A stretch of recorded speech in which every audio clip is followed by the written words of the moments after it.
Hey guys, welcome back to my channel. तो आज के इस वीडियो में मैं आपको एक्सप्लेन करने वाली हूँ 2025 में मूवी रिवाइंड। तो चलिए विदाउट वेस्टिंग टाइम मूवी का एक्सप्लेनेशन स्टार्ट करते हैं। मूवी स्टार्ट होती है एक आदमी से जो एक सोसाइटी में आ जाता है। वो अचानक से वहाँ पर कैसे आ गया था इसके बारे में हमें आगे पता चल जाएगा। जिसके बाद वो आदमी एक दूसरे आदमी से पूछता है कि शांति कहाँ पर रहती है, जिस पर वो आदमी कहता है कि शांति पहले यहाँ पर रहा करती थी लेकिन अब वो यहाँ पर नहीं रहती, वो किसी और एड्रेस पर रहती है। जिसके बाद वो आदमी वहाँ का एड्रेस लेकर शांति से मिलने जाने लगता है। लेकिन वो जब कैब से जा रहा था तभी उनकी कार आउट ऑफ कंट्रोल हो जाती है और उनका एक्सीडेंट होने वाला था। ये देखकर वो आदमी डर जाता है और अपने बैग में से एक मशीन निकालकर कुछ बटन प्रेस करता है और वो वहाँ से गायब हो जाता है। यहाँ पर हमें पता चलता है कि वो आदमी टाइम ट्रैवल करके आया था। जिसके बाद कहानी 2024 में आती है, जहाँ पर हम कार्तिक नाम के बंदे को देखते हैं जो अपने फ्रेंड सोबो के घर जा रहा था। तभी उसे लिफ्ट में एक शांति नाम की लड़की मिलती है और कार्तिक को पहली नज़र में शांति से प्यार हो जाता है। अब कार्तिक शांति को हेल्प करने के बहाने उसके घर तक जाता है और उसका बैग उसके घर में पहुंचा देता है। कार्तिक शांति से और भी बात करना चाहता था लेकिन शांति ज़्यादा उससे बात नहीं करती। जिसके बाद कार्तिक अपने फ्रेंड सोबो के घर आता है और उसे शांति के बारे में बताता है और दोनों मिलकर प्लान करते हैं कि वो शांति के बारे में सब कुछ पता करेंगे ताकि कार्तिक उसे इम्प्रेस कर सके। लेकिन अगले दिन कार्तिक और सोबो जब शांति के घर जाते हैं तो वहाँ पर शांति की फ्रेंड थी और वो उसे बताती है कि ये उसका घर है, ना कि शांति का। शांति तो अपने दूसरे रेंटेड घर में शिफ्ट हो चुकी है। जो सुनकर कार्तिक काफ़ी हर्ट था। तभी कार्तिक के बॉस का उसे कॉल आता है और वो तुरंत उसे ऑफिस बुलाता है। जिसके बाद कार्तिक ऑफिस जाता है और सोबो से कहता है कि वो शांति का एड्रेस पता करे। जिसके बाद कार्तिक जब ऑफिस जाता है तो उसका बॉस उसे बताता है कि उनके सॉफ्टवेयर में कुछ बग्स आ चुके हैं, इसलिए कार्तिक को तुरंत उसे ठीक करना था। एक्चुअली कार्तिक कोडिंग किया करता था और उसे वो करना बहुत ज़्यादा पसंद था। तभी कार्तिक को पता चलता है कि शांति ने भी उसी का ऑफिस ज्वाइन किया है, जो देखकर कार्तिक की खुशी का ठिकाना नहीं था, क्योंकि अब वो शांति से रोज़ मिल सकता था और उसे इम्प्रेस कर सकता था। तो वही ऑफिस के सारे कलीग्स शांति से पार्टी मांगते हैं, जिसके लिए शांति भी मान जाती है और सबको अपने घर पर पार्टी के लिए बुलाती है। यहाँ पर हमें पता चलता है कि कार्तिक का एक कलीग है चंदू, जो कि कार्तिक से काफ़ी जेलस फील करता था क्योंकि कार्तिक ने एक बार उसे थप्पड़ मारा था। इसलिए चंदू हमेशा कार्तिक की लाइफ में प्रॉब्लम्स क्रिएट किया करता था। लेकिन कार्तिक को याद ही नहीं आ रहा था कि आखिर उसने चंदू को थप्पड़ कब मारा था। लेकिन चंदू कार्तिक पर बहुत ज़्यादा गुस्सा था। तो वही कार्तिक शांति के साथ कॉफ़ी पीने जाता है, जहाँ पर उसे बार बार सोबो कॉल कर रहा था। इसलिए कार्तिक कॉल पर बात करने के लिए बाहर जाता है और सोबो से बात करने लगता है। तो सोबो कार्तिक से कहता है कि उसे शांति के घर का पता चल चुका है। जिस पर कार्तिक उसे बताता है कि शांति उसके ऑफिस में ही ज्वाइन हुई है। जो सुनने के बाद सोबो भी कार्तिक के लिए काफ़ी खुश था। तभी हम एक लड़की को देखते हैं जो कार्तिक को देखती है और उससे बात करने के लिए आने ही लगती है कि तभी कार्तिक को कैफ़े के अंदर से आवाज़ आती है और वो अंदर चला जाता है। तो वो देखता है कि शांति दो लोगों के साथ लड़ रही थी। एक्चुअली वो दोनों ड्रग डीलर थे और जानबूझकर शांति से टकराए थे और इसी वजह से शांति उस पर गुस्सा हो गई थी और उससे लड़ने लगी थी।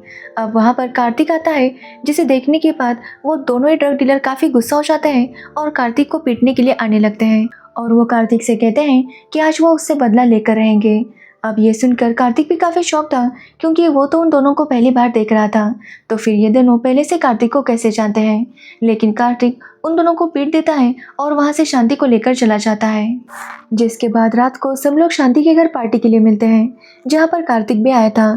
वहाँ पर वो सब लोग एंजॉय करते हैं और पार्टी ख़त्म होने के बाद कार्तिक भी सब लोगों के साथ अपने घर जाने के लिए निकलता है। तो वही शांति भी अपने घर का सामान समेटने लगती है कि तभी चंदू वापस आता है और शांति से कहता है कि उसका वॉलेट यहाँ पर रह गया है। जो सुनने पर शांति चंदू का वॉलेट ढूंढने लगती है कि तभी चंदू शांति के साथ ज़बरदस्ती करने की कोशिश करने लगता है।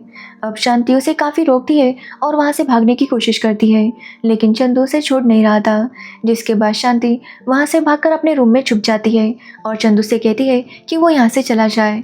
जिसके बाद चंदू शांति से रिक्वेस्ट करने लगता है कि वो इसके बारे में किसी को भी ना बताए, क्योंकि अगर ऑफिस में पता चल गया तो उसकी जॉब चली जाएगी। तभी चंदू की आवाज़ आना बंद हो जाती है, इसलिए शांति अपना डोर ओपन करती है। तो वो देखती है कि चंदू नीचे गिरा हुआ था और कार्तिक उसके पीछे खड़ा था।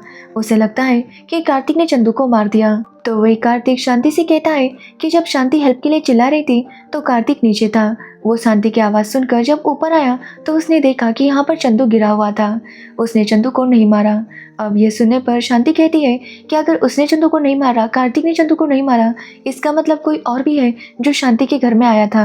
इसलिए शांति पुलिस को कॉल करने लगती है, लेकिन वो रुक जाती है क्योंकि वो जानती थी कि पुलिस वाले कार्तिक पर ही डाउट लेंगे, क्योंकि कार्तिक ही बाहर से आया था और उसके हाथ में ही वो रॉड था। इसलिए वो पुलिस को कुछ भी नहीं बताती। तो वही कार्तिक उसे समझा रहा था कि वो पुलिस को सब कुछ सच बता दे, अगर कोई प्रॉब्लम होगी तो वो डील कर लेगा। कि तभी वहाँ पर वो दोनों ड्रग डीलर आ जाते हैं और फिर से कार्तिक के ऊपर अटैक करने लगते हैं। यहाँ पर हमें पता चलता है कि उस ड्रग डीलर को जब शांति कैफ़े में मिली थी तो उसने ड्रग का एक पैकेट उसके बैग में छुपा दिया था और इसलिए उसे चुराने के लिए वो यहाँ पर अब वापस आया था और उसी ने चंदू को मारा था। अब कार्तिक उन दोनों ड्रग डीलर को काफ़ी बुरी तरह से पीट देता है। कि तभी वो देखता है कि चंदू अभी जिंदा था, जिसके बाद कार्तिक उन दोनों ड्रग डीलर को पुलिस के पास लेकर जाता है और पुलिस उन्हें अरेस्ट करती है। साथ ही वो कार्तिक को थैंक्स कहती है क्योंकि ये दोनों बहुत बड़े ड्रग डीलर थे। साथ ही ये लोग काफ़ी गलत काम किया करते थे, इसलिए पुलिस उन्हें कब से ढूंढ रही थी। लेकिन वो ड्रग डीलर कार्तिक से काफ़ी गुस्सा था। वो कार्तिक से कहता है कि वो कार्तिक की वजह से फिर से फंस गया है, इसलिए वो अब उसे नहीं छोड़ेगा। अब ये सुनकर कार्तिक फिर से सोच में पड़ जाता है कि पहले उसने इसके साथ ऐसा क्या किया था जिसकी वजह से ये उसके ऊपर इतना गुस्सा है। जिसके बाद कार्तिक और शांति के घर आते हैं तो शांति कार्तिक को अपनी फैमिली फोटोज दिखाने लगती है। तब कार्तिक देखता है कि शांति एक फोटो में एक लड़के के साथ खड़ी थी। कार्तिक उससे उस लड़के के बारे में पूछता है तो शांति बताती है कि ये उसका बेस्ट फ्रेंड श्रीनू है। वो दोनों कॉलेज में एक साथ थे और कॉलेज खत्म होने के बाद उनका कांटेक्ट टूट गया था। लेकिन 5 साल पहले श्रीनू से एक एयरपोर्ट पर मिला, जहाँ पर वापस उन दोनों की मुलाकात हुई और वो दोनों फिर से अच्छे दोस्त बन गए। यहाँ तक कि श्रीनू ने शांति को प्रपोज भी किया था, लेकिन शांति ने उसका कोई भी जवाब नहीं दिया क्योंकि उसका कहना था कि अब ये वो दोनों करियर पर फोकस करते हैं, इसके बारे में बाद में सोचेंगे। अब यह सुनने के बाद कार्तिक थोड़ा सा जेलस फील करने लगता है। जिसके बाद शांति कार्तिक को अपने दादाजी की फ़ोटो दिखाती है जिनके हाथ में एक रेडियो था। एक्चुअली शांति के दादाजी के हर फोटो में उनके हाथ में वो रेडियो था। जब कार्तिक शांति से इसके बारे में पूछता है तो शांति बताती है कि ये उसके दादाजी का ड्रीम प्रोजेक्ट था। उनका कहना था कि ये एक टाइम ट्रैवलिंग मशीन है। एक्चुअली शांति के दादाजी कोई और नहीं बल्कि वही आदमी था जिसने मूवी के स्टार्ट में टाइम ट्रैवल किया था। शांति कार्तिक को बताती है कि एक दिन उसके दादाजी अचानक अपने रूम से गायब हो गए थे, जिसके कुछ टाइम बाद वो वापस आए लेकिन उन्हें चोट लगी थी। अब ये देखकर उसकी दादी काफ़ी परेशान हो गई थी क्योंकि उसके दादाजी उस मशीन को काफ़ी इंपॉर्टेंस दिया करते थे और अपने पति को चोट लगी हुई देखकर शांति की दादी काफ़ी परेशान हो गई और उन्हें ऐसा ही लगा कि ये सब कुछ उस मशीन की वजह से ही हो रहा है। इसलिए उन्होंने गुस्से में आकर उस मशीन को बाहर फेंक दिया, जिसके बाद वो मशीन एक गाड़ी में जाकर गिरी। अब जैसे इस बारे में शांति के दादाजी को पता चला तो वो काफ़ी गुस्सा हो गए और उस गाड़ी के पीछे भागने लगे और तभी उनकी तबीयत खराब हो गई और उनकी डेथ हो गई। अब ये सब सुनकर कार्तिक सोच में पड़ जाता है कि क्या वो सच में टाइम ट्रैवल मशीन होगी या नहीं। अब अगले दिन शांति कार्तिक के घर आती है और वो उसके लिए बिरयानी लेकर आई थी, जो देखकर कार्तिक काफ़ी खुश था क्योंकि वो समझ गया था कि शांति भी उसे पसंद करने लगी है। अब वो दोनों साथ में काफ़ी टाइम स्पेंड करने लगे थे। एक दिन शांति कार्तिक से कहती है कि कल वो उससे कैफ़े में मिलने आए, जो सुनकर कार्तिक काफ़ी खुश था क्योंकि उसे लग रहा था कि शांति उसे प्रपोज करेगी, इसलिए कार्तिक काफ़ी ज़्यादा एक्साइटेड था। लेकिन शांति तभी कार्तिक को बताती है कि वो कार्तिक को एक ऐसे लड़के से मिलवाना चाहती है जिससे वो 5 सालों से प्यार करती है। 5 सालों से वो उसे बताना चाहती है कि वो उसे कितना प्यार करती है। अब ये सुनने के बाद कार्तिक को पता चलता है कि शांति किसी और की नहीं बल्कि श्रीनू की बात कर रही है और ये सुनकर कार्तिक काफ़ी अपसेट था क्योंकि वो सच में शांति से प्यार करने लगा था, लेकिन शांति तो श्रीनू को प्रपोज करने वाली थी और इसलिए वो कार्तिक को भी वहाँ पर बुला रही थी। इसलिए कार्तिक काफ़ी अपसेट हो जाता है और बहुत ज़्यादा ड्रिंक करता है। कार्तिक कह रहा था कि वो जिससे भी प्यार करता है वो उससे दूर चला जाता है। एक्चुअली कार्तिक जब छोटा था तभी उसकी मॉम की डेथ हो गई थी, साथ ही कोरोना में उसके पापा की भी डेथ हो गई और अब जब उसे शांति से प्यार हो गया तो शांति भी किसी और की हो गई। इसलिए कार्तिक काफ़ी अपसेट था और वो काफ़ी ड्रिंक करके अपनी फैमिली फ़ोटोज़ ढूंढने लगता है कि तभी ऊपर से एक बैग गिरता है जिसमें वही मशीन था जो कि शांति के दादाजी के पास था।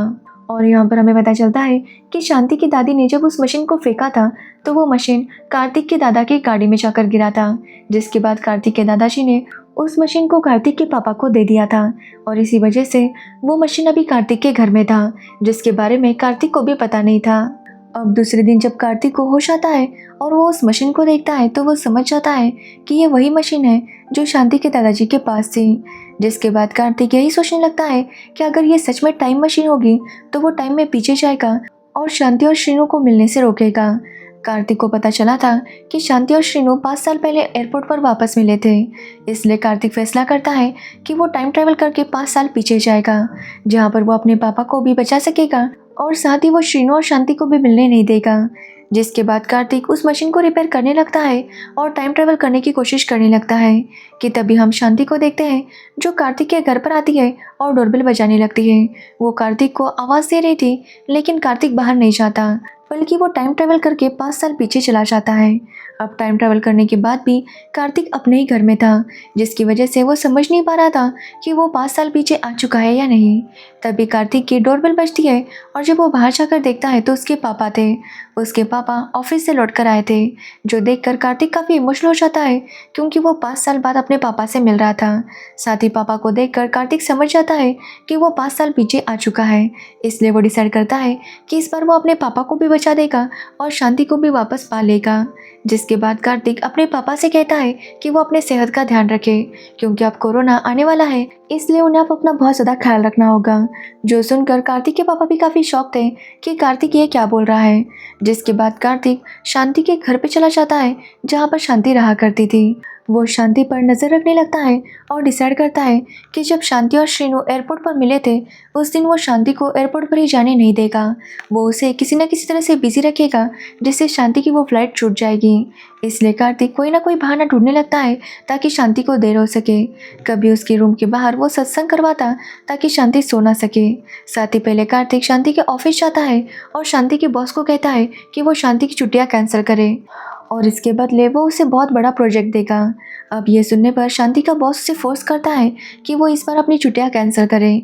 जो सुनने के बाद शांति गुस्सा हो जाती है और वो अपनी जॉब भी छोड़ देती है, जिसकी वजह से कार्तिक का ये प्लान फेल हो चुका था।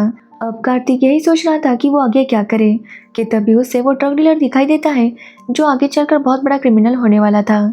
इसलिए कार्तिक जब उसे देखता है तो वो उसे बुरी तरह से पीटता हुआ पुलिस स्टेशन लेकर जाता है और पुलिस को बताता है कि ये आगे चल के बहुत बड़ा क्रिमिनल बनेगा, इसलिए वो उसे अरेस्ट करवाए। जिसके बाद पुलिस उस ड्रग डीलर को अरेस्ट कर देते हैं। जिसके बाद कार्तिक जब पुलिस स्टेशन से वापस आ रहा था, तब वो देखता है एक लड़की चिल्ला रही थी बचाओ बचाओ, क्योंकि उसे एक लड़के ने छेड़ा था। अब ये देखकर कार्तिक गुस्सा हो जाता है और उस लड़के को थप्पड़ मारता है, जो कोई और नहीं बल्कि चंदू था। एक्चुअली कार्तिक ने यहाँ पर चंदू को थप्पड़ मारा था, लेकिन कार्तिक बाद में इस बात को भूल गया था कि उसने चंदू को कब थप्पड़ मारा था। लेकिन 5 साल बाद भी चंदू को ये बात अच्छे से याद थी, इसलिए वो कार्तिक पर काफ़ी गुस्सा था। अब कार्तिक शांति के बारे में सोचने लगता है कि आखिर वो ऐसा क्या करे जिससे शांति की फ्लाइट छूट जाए। अब कार्तिक शांति के घर के बाहर काफ़ी शोर करता है, जिसकी वजह से शांति रात भर सो नहीं पाती और सुबह वो देर से उठती है, जिसकी वजह से उसकी फ़्लाइट मिस हो जाती है। अब ये देखकर कार्तिक काफ़ी खुश था।